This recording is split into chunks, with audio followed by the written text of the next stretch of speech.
Hello students, today we are going to discuss about the voice. Voice has a two kind, the active one and passive one. But to understand about the voice, we should understand about the tense, sentence, verbs and objects. We all know that there are three types of tense and each tense has four kinds. The first one indefinite, continuous, perfect and perfect continuous. Means there are 12 main kinds of the tense. But in passive voice, we use only 8 kinds.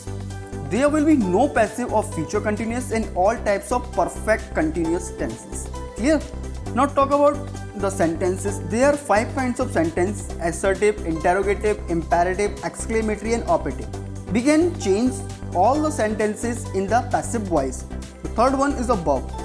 Only transitive verbs can be changed into the passive voice. Do you know what is the transitive verb? Transitive verb just like same as Hindi, sakaramak kriya or akamak kriya. Transitive verbs, such types of verbs which require an object to complete its sense.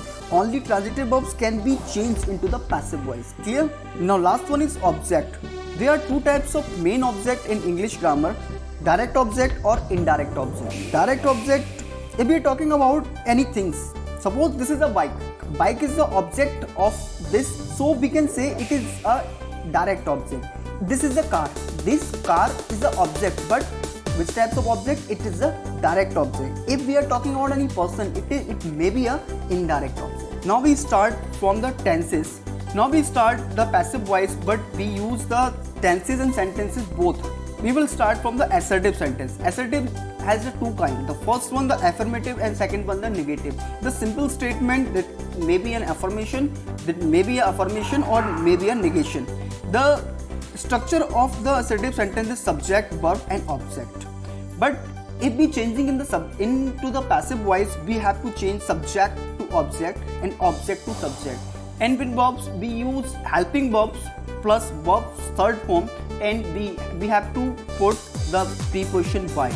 And so the structure of the passive voice: subject, helping verb plus verbs third form, and is preposition by and then object. Now we start from a sentence: I teach you English. According to the rules, we have to change the object to subject, but just observe it, there are 2 object in the sentence, you and English. You is the indirect object and English is a direct object. But from using the both object, we can change into the passive voice. First of all, we should start from the indirect object. Indirect object is the you helping verb. If the tense is the present tense, we have to choose is, are, am. So you, with the you, we have to choose the are.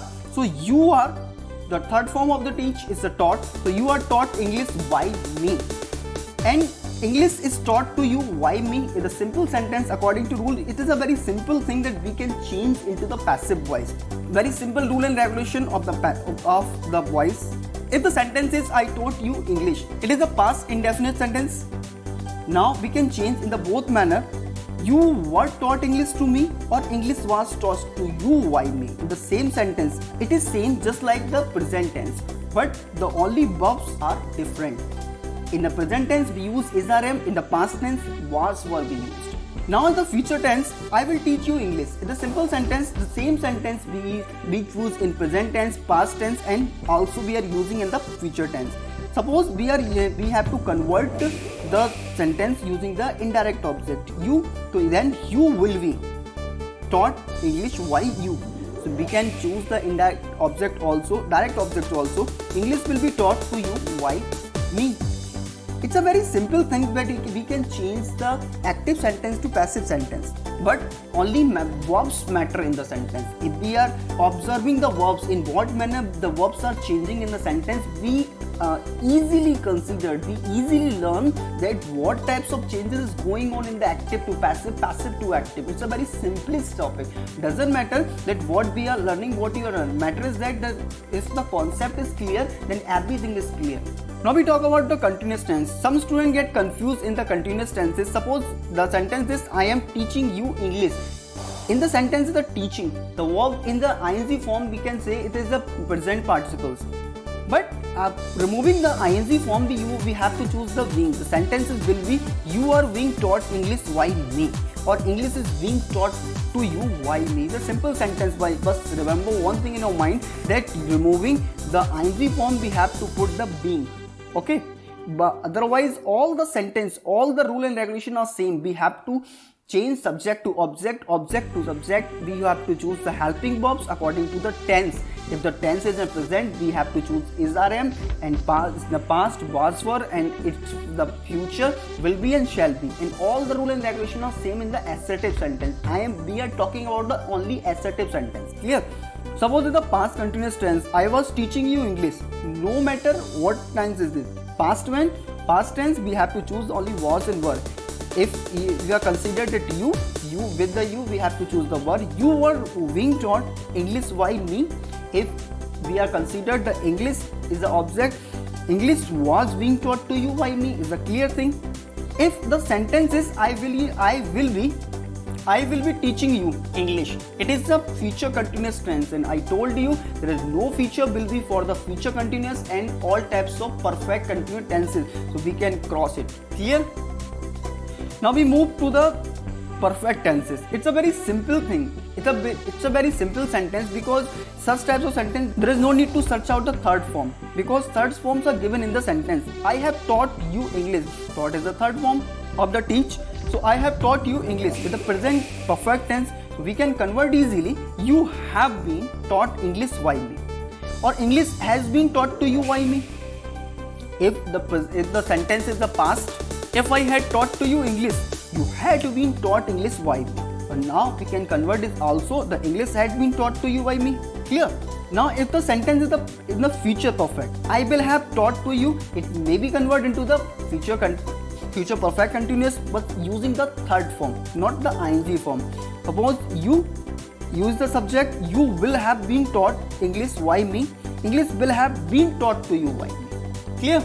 I think all types of assertive sentence have been cleared. In what manner we have to change the active to passive. Clear? If you don't understand in what manner we can convert into the active to passive, just re-watch the video. Clear?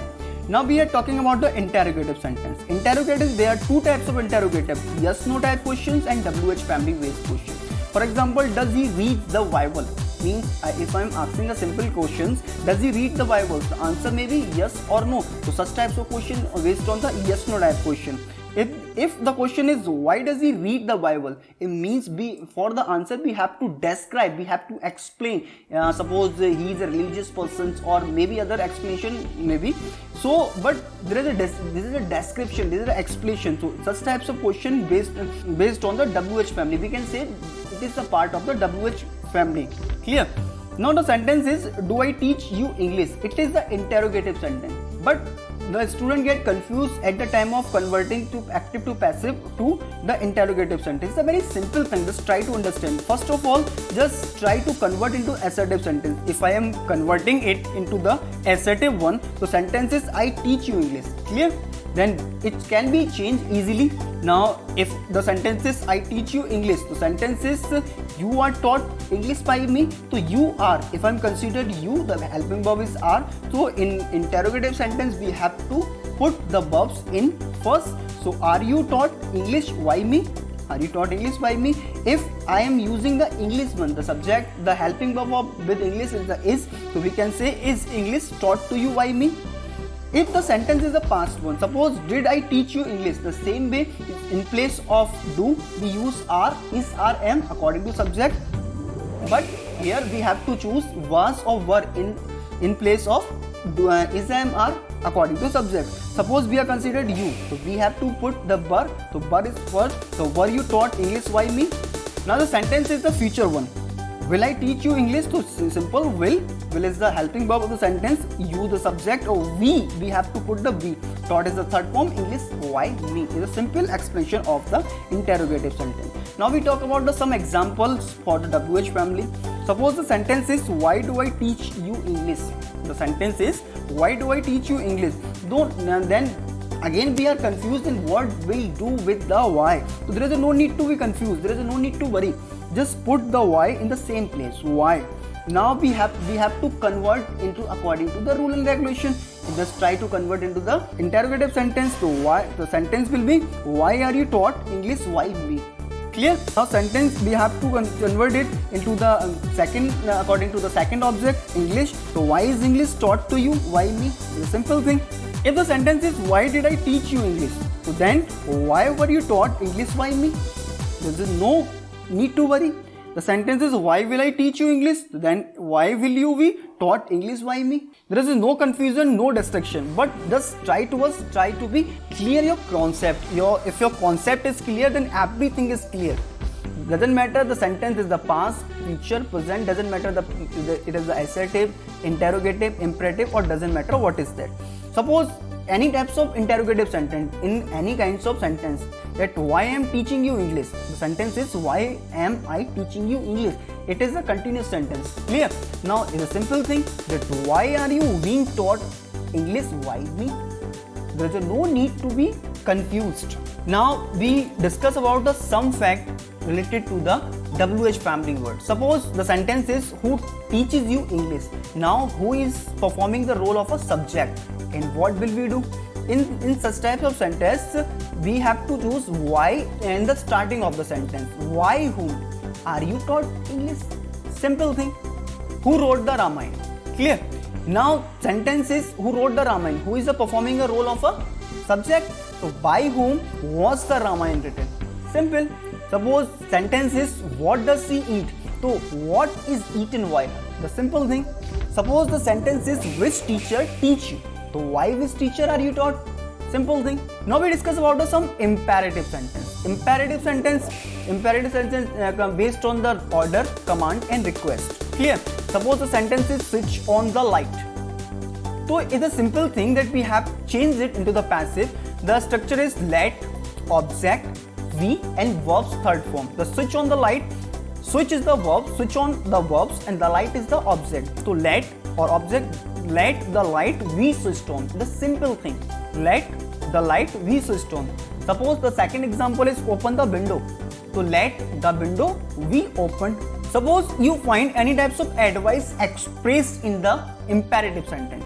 Suppose the sentence is help the helpless. There is a advice. Suppose the sentence is help the helpless and you find that there is a advice in the sentence. So you have to change into the according this way.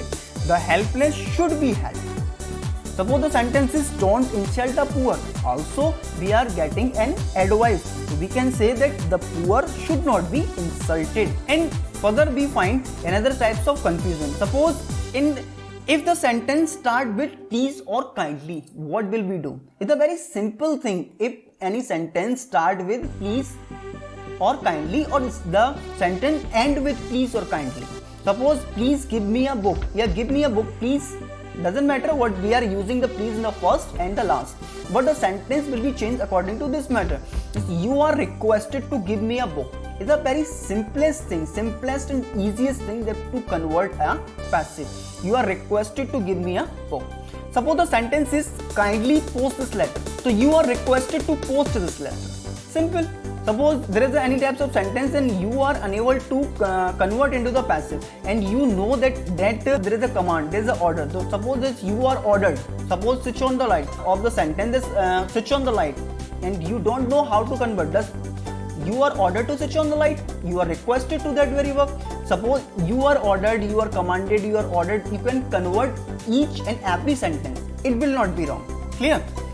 And another types of situation we find that if sentence start with let, we are converting the passive with let up. Then suppose the sentence start with let. Suppose the sentence is let me do this work. Then what will we do? Let this works be done by me. The simple thing. Let us sing a song. So let a song be sung by her. Clear? Now the last situation we find in the imperative sentence, if sentence start with let and express any suggestion.